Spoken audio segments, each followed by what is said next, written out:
Gold trusted gold buyers మీరు తాకట్టు పెట్టిన బంగారాన్ని విడిపించి ఈ రోజు ఉన్న మార్కెట్ ధరకు కొనబడను. హుస్నాబాద్ చికెన్ సెంటర్లో పనిచేస్తే 1500 అని చెప్పేసి అన్నారు నెలకి. అది బాగుంది అని చెప్పేసి అని ఫుడ్ వాళ్ళదే మొత్తం వాళ్ళదే చూసుకుంటారు. 1 by ఒక అవకాశం అక్కడే ఉండి కాలేజ్ కూడా చేయొచ్చు. అంటే ఎగ్జామ్స్ రాసుకుంటూ ఇది చేసుకుంటూ అది హుస్నాబాద్ అయితే బాగుంటుంది అని చెప్పి చూసాం.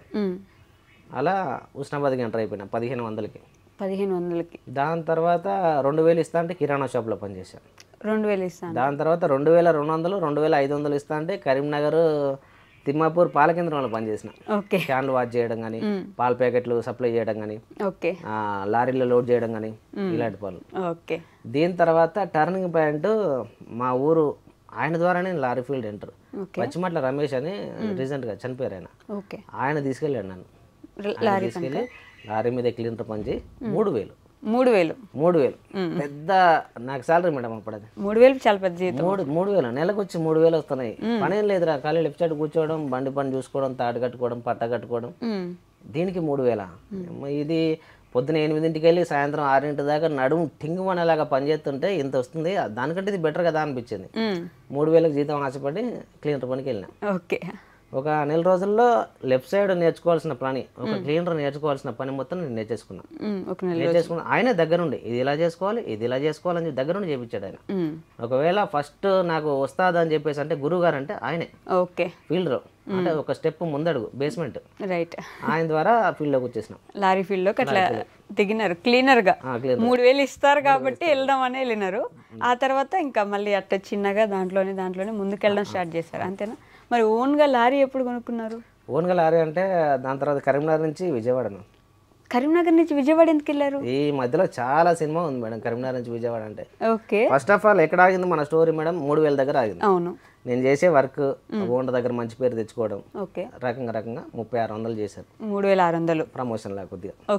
3600 చేసిన తర్వాత నా ఫ్రెండ్స్ ఎవరైతే ఇట్లా ఉంటారో కరీంనగర్లో మంచి వాళ్ళు ఉంటారు, చెడ్డవాళ్ళు ఉంటారు. చెడ్డవాళ్ళు పరిచయం అవ్వడానికి కారణం ఈ ఉన్న ఒక ఫ్రెండ్ ఆదిల్ అని చెప్పేసి అని నా ఫ్రెండ్. ఎందుకంటే మంచి ఈ నమాజ్ చేసేవాడు 5 పూటలు. నాకు చదువుకుంటూ దాన్ని తెలుగులో నాకు ఎక్స్ప్లెయిన్ చేసేవాడు. అలా ఇలాంటి పనులు చేయకూడదు, దొంగతనాలు ఎందుకంటే దారిలో దొంగతనాలు సహజం. ఏదన్నా అప్పుడు బాగా చూసాను నేను. ఏదైనా లోడ్ వేసుకెళ్తే కానీ డ్రైవర్కి తెలియకుండా ఇవ్వండి అని చూసుకోవడం, డ్రైవర్ వెళ్ళిపోయిన తర్వాత ఆ డబ్బులు పాకెట్కి మన కింద వాడుకోవడం, అలాంటివి మనం చేయకూడదు, అవి తప్పు అని చెప్పేసి అని నన్ను సరైన మార్గంలో నడిపించాడు ఫస్ట్ ఫ్రెండ్. దాని తర్వాత దేనికోసం వచ్చావు అంటే నన్ను ఒక గోల్ వైపు నడిపేయడం. ఎలాగంటే ఈ ఫీల్డ్లోకి ఎందుకు వచ్చినాం, నేర్చుకుందాం అని కొందరు వస్తారు, నేర్చుకొని వెళ్ళిపోదాం అని చెప్పి కొందరు వస్తారు. 3000 జీతానికి ఆశపడి 3 నెలలు చేసుకుంటే 9000 ప్లస్ బోనస్ కింద ఒక 1000. 3 నెలలు చేసుకుంటే 10,000 వస్తున్నాయి. 10,000 కోసం కొందరు వస్తారు. దేనికోసం వచ్చావు అని చెప్పి కొంచెం ఆలోచింపజేశాడు. నాకు అంత తెలియదు మరి నువ్వు దేనికోసం వచ్చావంటే నా టార్గెట్ డ్రైవర్, లెఫ్ట్ సైడ్ నుంచి రైట్ సైడ్ రావాలి, లెఫ్ట్ సైడ్ నుంచి రైట్ సైడ్కి వెళ్ళాలి. ఆయన టార్గెట్ అది. నా టార్గెట్ మెయిన్ డబ్బులు ఎక్కువ కావాలి. అలా చేస్తే ఏంటి మరి 6000, ఇక్కడ 3000, అక్కడ 6000. అక్కడ 6000 ప్లస్ రోజువారీ బేట, కమిషన్లు. రోజువారీ బేట అంటే తిండి ఖర్చులు. రోజుకి అప్పుడు 100 రూపాయలు. ఒక ట్రిప్ పొద్దునెళ్ళి సాయంత్రం వరకు ఒక ట్రిప్ కంప్లీట్ చేసుకుంటే ఒక 300 రూపాయలు. Local trip Karimnagar association union office నుంచి రైల్వే స్టేషన్కి, గర్రపల్లి నుంచి గర్రపల్లి గోడౌన్స్ నుంచి రైల్వే స్టేషన్కి, ఈ రకంగా రోజుకు 2-3 ట్రిప్పులు పడేటి. ట్రిప్కు 100 రూపాయలు లేదా ట్రిప్కు 200 రూపాయలు.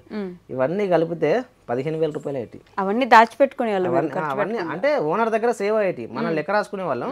ఇవన్నీ ఓనర్ దగ్గర సేవ్ అయ్యేటి. 6000 జీతం ఆయన దగ్గర సేవ్. రోజువారీ బేట మాత్రం మనకి ఇచ్చేవాళ్ళు. తిండి ఖర్చులు వీటితో ఇవి తిండి ఖర్చులకు వాడుకో, మిగతా ఏం ఖర్చు చేసుకోకని చెప్పేసి అవి సేవింగ్స్. మిగతా మొత్తం ట్రిప్ మామూలు మిగతా వగైరా జీతం ఇదంతా ఓనర్ దగ్గర సేవ్ అయ్యింది. నెలకు వచ్చే వరకు 15,000 ఆయన దగ్గర సేవ్ అవుద్ది. ఒకటేసారి తీసుకోవచ్చు. ఎట్లా 15,000 ఎట్లయినా 6,000 కదా మీ జీతం? 6,000 జీతం రోజుకో ట్రిప్ పడుతుంది. అవును. ట్రిప్ వచ్చి 300 సపరేట్ మళ్ళీ. అంటే నెలకు 30 పడవు, 20 వేసుకోండి. 6,000 అవి 12,000 అవుతున్నాయి. రోజువారీ బేటాలు అదని ఇదని చాలా ఇంకా అయితే 15,000 అవుతాయి. ఇవన్నీ 15,000. అప్పుడు మళ్ళీ ఆలోచన లెఫ్ట్ సైడ్ నుంచి రైట్ సైడ్ రావాలా. కానీ ఇదంతా ఈజీగా అయ్యే పని కాదు. ఒక సంవత్సరం కృషి ఇది. రావాలని చెప్పేసి అంటే మా డ్రైవర్ గారు ఉండేవాళ్ళు, బండి ఇచ్చేవాళ్ళు అస్సలు కాదు. ఇలా కాదని చెప్పేసి అని ఎక్కడన్నా బండి పెడితే జస్ట్ స్టార్ట్ చేసేవాడిని అంతే. అటు సైడ్ ఇటు సైడ్ క్లీన్ చేసుకొని ఆయన 60 రూపాయలు ఇచ్చేవాడు మేడం వంటకి. ఓకే. 60 రూపాయలు వంటకి. ఓ. అప్పుడు 60 రూపాయలు వంట చేయమని ఇచ్చేస్తే హుజరాబాద్ డ్రైవర్ గారిది 60 రూపాయలు వంట చేయమని ఇస్తే 28 రూపాయలు కేజీ బియ్యం. కేజీ బియ్యం ఇప్పుడు 80 రూపాయలు మేడం. ఇప్పుడు నేను ఏదైనా డ్యూటీకి వెళ్ళి కొనుక్కోవాలనుకుంటే 28 రూపాయలు కేజీ బియ్యం. దాంట్లోనే ఆయిల్ సరుకు వగైరా ఉప్పులు పప్పులు అన్ని కొనుక్కొని ఒక 10 రూపాయలు నేను మిగిలించుకునేవాడిని. 60లో నాకు టీ ఖర్చులు దానికని చెప్పేసి అని ఒక 10 రూపాయలు నేను మిగిలించుకొని మిగతా 50లో వంట చేసి పెట్టేవాడిని. ఈ రకంగా ఒక సంవత్సరం కష్టపడితే నాకు బండి ఇవ్వలేదు అస్సలు. రైట్ సార్ రానివ్వలే. నేను బాగా ట్రై చేసేవాడిని, ఎందుకంటే మైండ్లో ఒకటే ఆలోచన 15,000 ఇదే ఆలోచన. రానివ్వలే. నేను ఆయన లేనప్పుడు సాయంత్రం ఇంటికి వెళ్ళిపోయేవాడు. అన్లోడ్ అవ్వకపోయినా లోడ్ అవ్వకపోయినా నేను కొద్దిగా రైట్ సైడ్ వచ్చి స్టీరింగ్ మీదకి వచ్చి కొంచెం ఊహించుకునేవాడిని, బండి హైవేలో వెళ్తున్నాను, డబుల్ రోడ్లో వెళ్తున్నాను అని చెప్పేసి నాకు నేను ఊహించుకునేవాడిని. బండి స్టార్ట్ చేయకుండా పర్లా ఊహించుకునేవాడిని, కొద్దిగా స్టార్ట్ చేసుకోవడం. డ్రైవింగ్ చేసే వాళ్ళకి బండి స్టార్ట్ చేస్తే ఆ సౌండ్కి బాగా ఇదవుతుంటారు కదా, ఇంట్రెస్ట్ వస్తుంది బాగా కదా. అప్పుడు ఇప్పుడు కొత్త బళ్ళు అంతగా లేవు, BS3లు BS2లు అవి ఎక్కువ. ఆర్డినరీ స్టీరింగ్స్ అది నేర్చుకోవడం గొప్ప. అది నేర్చుకున్నాడు ఇప్పుడు ఏదైనా నడపగలుగుతారు. సరే డ్రైవర్ లేనప్పుడు స్టీరింగ్ మీద కూర్చొని నాకు ఏదో చిన్నపిల్లడు స్టీరింగ్ తిప్పుతూ ఉంటారు కదా, అలా తిప్పేవాడిని అంతే. హైవేలో వెళ్తున్నాను ఏదో కలగానే వాడిని దాని మీద కూర్చొని. తర్వాత మెల్ల స్టార్ట్ చేయడం మొదలుపెట్టిన. స్టార్ట్ చేసిన తర్వాత ఈ బాగా డ్రైవర్ని అబ్జర్వ్ చేసేవాడిని ఆయన నడిపేటప్పుడు. క్లచ్ ఎలా వేస్తున్నాడు ఇదంతా బాగా కాపీ చేసుకొని ఆయన లేనప్పుడు ముందుకి వెనక్కి ఈ రకంగా కొన్ని నెల రోజులు ట్రై చేసినాం. దాని తర్వాత ఫస్ట్ ఆపర్చునిటీ ఎప్పుడు వచ్చిందంటే ఆయన ఊరు వెళ్ళిండు, రావాల్సిన టైం కంటే గంట లేటుగా వచ్చిండు. అన్లోడ్ అవ్వాల్సిన బండి ముఠా వాళ్ళు వచ్చేసిలు, హమాలి వాళ్ళు వచ్చేసిలు, బండి అన్లోడ్ చేస్తే తీసుకెళ్లి పాయింట్లో పెట్టు. డ్రైవర్ లేడు. నా పని ఏంటి వంట చేసుకొని ఆయన వచ్చేపాటికి వంట చేసి రెడీ పెట్టేసి క్యాబిన్ మొత్తం నీట్గా తుడిచేసి అద్దాలు తుడిచేసి రెడీ పెట్టిన. డ్రైవర్ రాలా. ఇప్పుడు యథావిధంగా వచ్చేవాడు, ఈరోజు రాలా. వాళ్ళు ఆగట్లేదు. రాలేదు అని చెప్పేసి అంటే వెనకాల బండికి అవకాశం దొరుకుతుంది. నేను స్టార్ట్ చేసి కాటా పెట్టుకుని తీసుకెళ్ళి అన్లోడింగ్ పాయింట్లో పెట్టిన. అప్పుడు ఎవరు పెట్టారు అని చెప్పేసి నేను పెట్టిన. ఎలా పెట్టావు, ఎక్కడ తగిలిచ్చావా, ఆ గేట్లో ఎలా తెచ్చావు, ఈ గేట్లో ఎలా తెచ్చావు, ఆయనకున్న డౌట్స్ అడిగాడు. లేదా నా ఇలా తెచ్చాను అలా తెచ్చాను అని చెప్పేసి చెప్పిన. ఓకే అని చెప్పేసాను. పక్కన కూర్చున్నాడు. అన్లోడ్ అయిపోయింది. తీసుకెళ్ళి ఎలాగైతే లోపల పెట్టావో అలాగే తీసుకెళ్ళి బయట పెట్టావు అని చెప్పేసాను. అప్పుడు ఒక అవకాశం దొరికింది, ఛాన్స్ వచ్చింది. దాని తర్వాత ఇక ఏ పని ఉన్నా చిన్న పని ఉన్నా నాకే చెప్పడం. ఈ హైవే మీద బండి నడపడం అంటే కరీంనగర్లో రమేష్ గారు అని ఆయన మెయిన్ మా ఉస్తాద్, మా గురుగారు. ఆయన పర్ఫెక్ట్గా నాకు ఆయన వల్ల హైవే మీద పర్ఫెక్ట్గా నేర్చుకున్నా. ఆయన వల్ల బయటికి తిరగటం, జిల్లాలు దాటడం, రాష్ట్రాలు దాటడం ఆయన వల్ల. అప్పటి నుంచి మీరు డ్రైవింగ్ లోకి వెళ్ళిపోయారా? ఆటోమేటిక్ డ్రైవింగ్ లో వెళ్ళిపోయా. ఈయన ఒప్పుకున్నాడా మీకు డ్రైవర్ గా చేస్తూ ఉన్నాడు కదా? ఆయన మారిపోయాడు. ఆయన వేరే బండికి వెళ్ళిపోయాడు. ఆయన వేరే బండికి వెళ్ళిపోయిన తర్వాత మా ఓనర్ గారికి 3 బళ్ళు, ఇంకో బండికి నేను మారిపోయినా. నేను మారిపోయిన తర్వాత అప్పుడు ఆయన కింద 36,000 శాలరీ, నాకు 3600 శాలరీ, నెలకు 3,600 శాలరీ, పర్ఫెక్ట్ డ్రైవింగ్. నేను ఆయనతో సమానంగా. నువ్వు 12 గంటలు నడుపుతావా, నేను 12 గంటలు. నీకు 8 గంటలు తోలుతావా, నేను 8. అవసరం ఉంటే నువ్వు పక్కన కూర్చొని నేను చూసుకుంటా. ఈ రకంగా. తర్వాత ఇంకో సెకండ్ ఆప్షన్ ఏంటంటే మేడం లైఫ్లోను ఈ విషయం మా ఓనర్ గారికి తెలిసిన తర్వాత చాలా మంచి వ్యక్తి ఆయన తెలిసిన తర్వాత వాళ్ళ బ్రదర్ ఆయనకి చెప్పాడు. డ్రైవర్ ఇంటికి వెళ్ళిపోయిన తర్వాత యూనియన్ ఆఫీస్ పార్కింగ్లో వారం ఆపేసాడు బండి. లారీలో ఆగటం ఏ ఓనర్కి ఇష్టం ఉండదు, ఎందుకంటే ఫైనాన్స్లు ఉంటాయి, చాలా ట్యాక్సులు కట్టాల్సి ఉంటాయి. ఎందుకు ఆపినావు అని చెప్పేసి అని ఓనర్ వాళ్ళ బ్రదర్ అడిగితే డ్రైవర్ లేడు దానికి, మనలో కుర్రోడు ఉన్నాడు కదా తోలుతాడు, నీకు తెలియదా అని చెప్పేసి. బండి పర్ఫెక్ట్గా నడుపుతాను, నేను చాలాసార్లు చూసా, నాకు ఆ విషయం తెలియదు, ఎప్పుడు చెప్పలేదు, ఎవరు చెప్పలేదు, చూడలేదు నేను అని చెప్పేసి. అంటే నీకు తెలియకుండా మెయింటైన్ చేసాము, ఫోన్ చేసి చెప్పు పలానా చోటుకి వెళ్ళమని చెప్పేసి అని ఆయన అప్పుడు చెప్పారు నాకు. రమేష్ ఇట్ట ఫోన్ చేసిన తర్వాత రమేష్ ఇట్ట బండి తీసుకెళ్ళు గర్రపల్లి గోడౌన్ నుంచి. ఫస్ట్ నాకు బాగా గుర్తుంది, కరీంనగర్ గోదావరిఖండ్ రూట్లో ఉంటుంది గర్రపల్లి ఊరని, అక్కడ CWC గోడౌన్స్ ఉన్నాయి, గవర్నమెంట్ వారి గోడౌన్స్. ఆ గోడౌన్ నుంచి రైల్వే స్టేషన్కి రైల్వే గూడ్స్ బండి ఉంటుంది కదా, దానిలో ఫిలప్ చేయాలి మేము. అది రాష్ట్రాలు దాటుకుంటూ పక్క రాష్ట్రానికో పక్క దేశానికో వెళ్ళిపోద్ది దాంట్లో ఫిలప్ చేస్తే. ఆ పని అది ట్రిప్కు 3 or 4 పడతాయి, అంటే మన తెలివితేటలను బట్టి, లోడింగ్లు బట్టి. అక్కడికి వెళ్ళి ఆ ట్రిప్పులు అయిపోవని చెప్పేసి అన్నాడు. ఆ ట్రిప్పులు నడిపించు అన్నాడు. ఏంది నాకు ఏమన్నారు మీరు అని చెప్పేసి నేను అన్నా.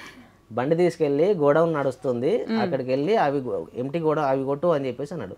ఆ ట్రిప్పులు వెయ్యి అని చెప్పి అన్నాడు. నాకే నా చెప్పిందంటే నీకే అన్నాడు. ఆశ్చర్యపోయినా బాగా, ఎందుకంటే డ్రైవర్ ఉన్నాడేమో అక్కడ, తీసుకొని వెళ్ళు అని చెప్పి నాకు వినపడిందేమో అనుకున్నా. ఓకే. కానీ నాకే చెప్పింది. అటు వెళ్ళి 4 ట్రిప్లు వేసిన తెలంగాణ. 4 ట్రిప్లు వేసిన తర్వాత 3600 జీతం. బేటా డబ్బులు అంటే డ్రైవర్ లేకపోతే 100 రూపాయలు బేటా నాకు. ఈరోజు 4 ట్రిప్లు వేసిన. డ్రైవర్కి అయితే 400 ఇస్తారు ఓనర్ గారు, నాకెంత ఇస్తారు? పోనీ 50 ఇచ్చినా కానీ 200 వస్తాయి. మొత్తం డబ్బులే 50 ఇచ్చినా కానీ, ట్రిప్కి 50 రూపాయలు ఇచ్చినా కానీ 200 రూపాయలు వస్తాయి. సాయంత్రం ఈవినింగ్ 4 రిసీవ్లు. అది మనకు కిరాయి ఏమి ఉండదు, రిసీవ్లు అని చెప్పి ఇస్తారు. 4 రిసీవ్లు చేతిలో పట్టుకొని రోడ్డు మీద ఓనర్ గారి కోసం కూర్చున్నా. ఆయన వచ్చేసి 400 ఇచ్చాను నేను. ఓకే. First salary 400. ఈ 400కి నేనేం చేశానంటే, నేను బండి నడిపినా అని చెప్పేసి నా తోటి క్లీనర్కి మొత్తం చెప్పుకోవడం. ఈ 400 రూపాయల నోట్ల మీద గాంధీ నోట్ల ప్లేస్లో నా ఫోటో వేసుకున్నాను.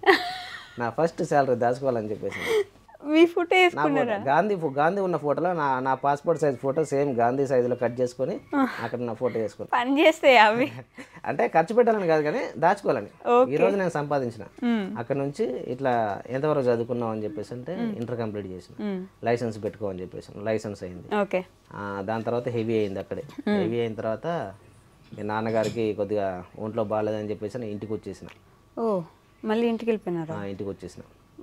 ఇంట్లో 1 సంవత్సరం. దాని తర్వాత నాన్నగారు చనిపోవడం.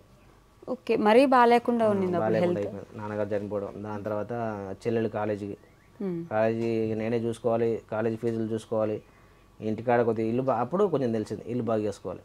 ఇంట్లో కరెంట్ లేదు. ముందు చెప్పుకున్నాం కదా 22 సంవత్సరాలు వచ్చేదా కరెంట్ లేదని. అప్పుడు నేను ఇంట్లో ఉండేవాడిని కదా, నేను బయట తిరిగేవాడిని కదా.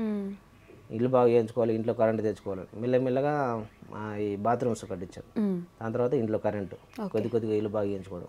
చెల్లెల్ని టీటీసీ అని చెప్పేసి హన్మకొండలో కాలేజ్ జాయిన్ చేయడం. ఇప్పుడు గవర్నమెంట్ జాబ్ అన్ని డబ్బులు బాగా వచ్చినాయి. బాగా వచ్చేది. దాని తర్వాత డ్రైవర్ అయిపోయినా. డ్రైవర్ అయిపోయి 1 సంవత్సరం పని చేసిన తర్వాత నాన్న సరిగా లేకపోవడం వల్ల మళ్ళీ ఇంటికి వచ్చేసిన. ఇంటికి వచ్చేసి ఇంటికాడ ఈ ఫెసిలిటీస్ అన్ని ఈ సంవత్సరం సంపాదించిన డబ్బులు ఇక్కడ పెట్టినారు మొత్తం ఎటు